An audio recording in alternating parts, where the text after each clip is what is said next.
The following may not be suitable for all audiences. Viewer discretion is advised. Nurse erased at home in Malabar.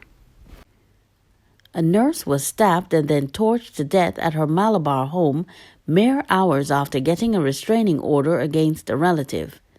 Police said Amanda Lead, a mother of 3 of Ajim Backstrace, was attacked at her apartment by a man around 5 p.m. on Friday. Residents were alerted by the screams of the children and saw Lead's attacker as he sped off in a car. 2 of the children reportedly witnessed the incident, neighbors said. The attacker later drove to the Arima General Hospital and told doctors that he had drank poison. He is now under police guard while receiving treatment.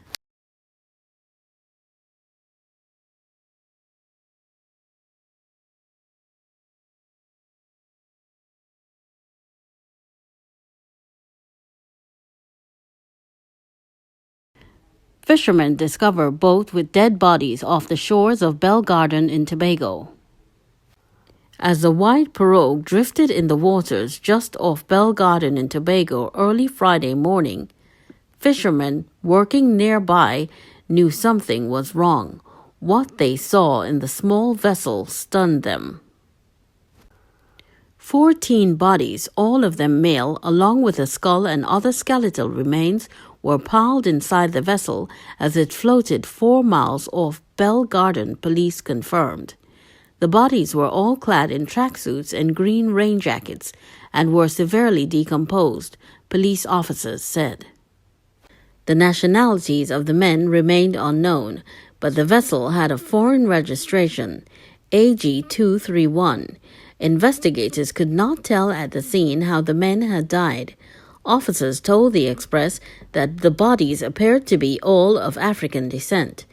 It appeared the boat had been in the water for a long time, one of the officers said.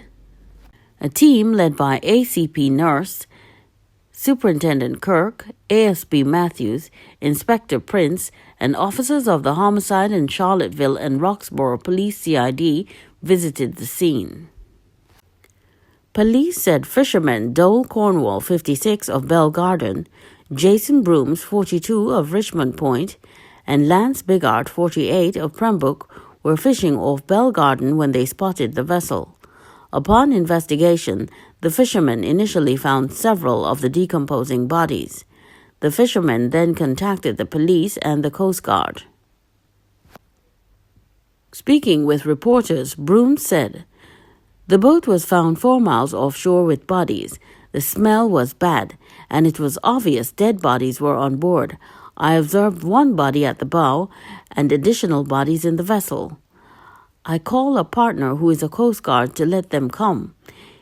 He called me back and tell me bring the vessel in because they have no vessel at the time." The fishermen towed the vessel to the Belgarden fishing port, and a backhoe was used to bring the vessel ashore.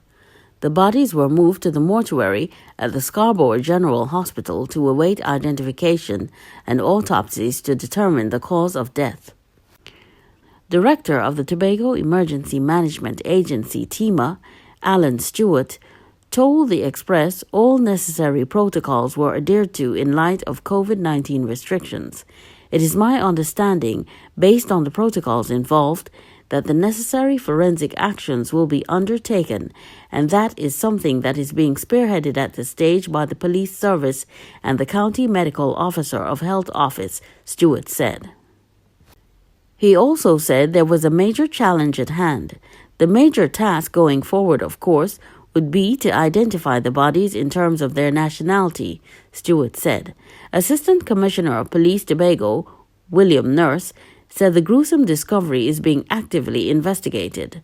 The number on the boat seems to be AG-231, so the Marine Division is working to see if they can find the country of registration, Nurse said. The entire area has been cordoned off as investigations continue. Tobago police are looking into the possibility that the drifting boat discovered with 14 decomposing bodies and skeletal remains of a 15th found on Friday morning off Clark's Bay, Bellegarde, Tobago might originate from Africa. So says ACP of the Tobago Division, William Nurse. We are trying to ascertain where the boat came from, and that will help us to ascertain the identities of the deceased. We hope to succeed with that information, Nurse told Guardian Media. We are receiving information from an unofficial source that might suggest the boat is registered in Angola. We have to check with foreign embassies, and they won't be open until next week. The boat registration AG231 was pulled on the side of the roadway at the bay's entrance leading to the fishing depot when Guardian Media visited the area on Saturday. Vice President of the All Tobago Fisherfolk Association, Junior Kwashi, said the rest of its contents remain in the vessel. In a video showing the inside of the boat, Kwashi begged the authorities to remove it. He said it was causing discomfort to fishermen, as the vessel's stench is indescribable and nauseating. We are asking please for these things to be removed from inside. So we can please get these things removed from here, Kwashi said. ACP Nurse was told about the fisherman's request. He said the vessel was part of an active crime scene and its contents must remain in their original state. While I understand their concerns, we are doing all that we can within our power to bring some relief as best as we could. However, we have to preserve the boat in its original state until we have fully investigated the incident. We can't put substances in it that might affect the investigation. The ACP said the investigation should be completed by May 31st. He said once completed, the police will hand the vessel to the Public Health Coast Guard and Marine Division. Meanwhile, fishermen with decades of experience said they are still recovering from the incident. Frankie Scott, with over 30 years of fishing experience, said he has seen many things at sea, but never dead bodies. Scott, one of the fishermen who first discovered the boat, said they were attracted to the vessel because of the dolphins around it. He said when fishermen drew close to it, the stench caused them to realize something was wrong.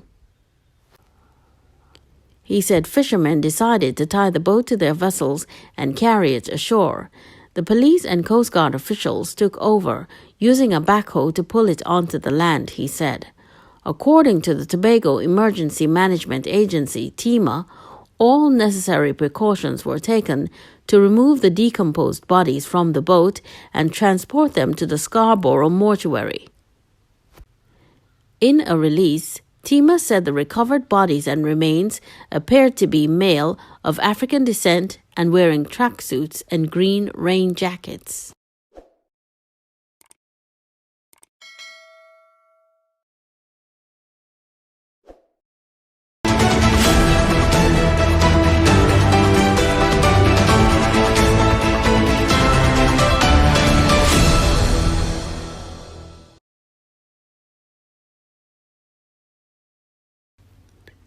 The leaders of 3 well-known business associations are standing firm in their belief that fresh, creative strategies need to be considered and discussed to get the country out of its current COVID-19 crisis. According to the CEO of the Trinidad and Tobago Chamber of Industry and Commerce, Gabriel Faria, with a number of cases and deaths showing little sign of decreasing, there's a growing sense of desperation among citizens. He said doing the same thing repeatedly and expecting different results is a sign of dementia. The one thing you learn in the private sector is you learn that when you do an activity and the activity does not give you the desired result, you change the activity, Faria said. Citizens, businesses, labor and government need to look at this with fresh eyes and not say what we can't do, but say what we need to do, he added. According to Faria, while the most effective way to tackle the current crisis is by significantly ramping up vaccination, this would not be possible in the short term. He said it is therefore essential that alternative solutions are considered. What we have to do is think outside of the box. Is there a prescriptive solution that anyone would say would work or wouldn't work? The world has never faced a situation like this. But what we know is what we are doing. We have a certain outcome, Faria said. CEO of the American Chamber of Commerce of TNT, Nirad Tiwari, agreed with this sentiment, saying it was clear that the strategies in place are not producing the desired results. He said the reality is that businesses and people are suffering, describing the cost to well-being as tremendous. If this were a problem faced by a business, given the threat to the very existence of the analogy of a business due to the country's situation, we would do something different because we are not getting the results we expected when we need short-term results, Tiwari said. On Wednesday, the leaders of several business associations met with the government to discuss strategies aimed at slowing down the spread of COVID-19 and reopening more businesses at an appropriate time. However, on Thursday, the Supermarkets Association of TNT issued a release saying it did not support some of the proposals. The association opposed calls from some business associations to change the curfew time of 9 p.m. to 5 a.m. to 6 p.m. to 6 a.m. It also rejected calls from the associations to consider alternating the movement of people based on their surnames or vehicular registration numbers. According to SATT President Rajiv Dipti, those strategies would lead to shorter shopping hours and likely more congregations. Those recommendations are not applicable, sensible, logical, or appropriate for our environment, for our culture, and landscape of retail that we have in Trinidad and Tobago. Downtown Owners and Merchants Association President Gregory Aboud yesterday said business associations understand the position taken by SATT. He said they have no intention of engaging in a debate, but stated definitely that something different needs to be done. According to Aboud, supermarkets should recognize their business will also be diminished if the economy is shut for much longer. Perhaps they could guide us as to what they suggest, because we can't continue to do the same thing and expect we are going to get a different result.